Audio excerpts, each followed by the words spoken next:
ગુજરાત, દેશ અને દુનિયાના સમાચારોની વાત કરીશું।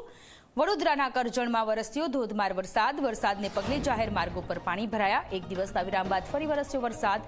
વરસાદની રી-એન્ટ્રીથી ખેડૂતોની ચિંતામાં થયો વધારો।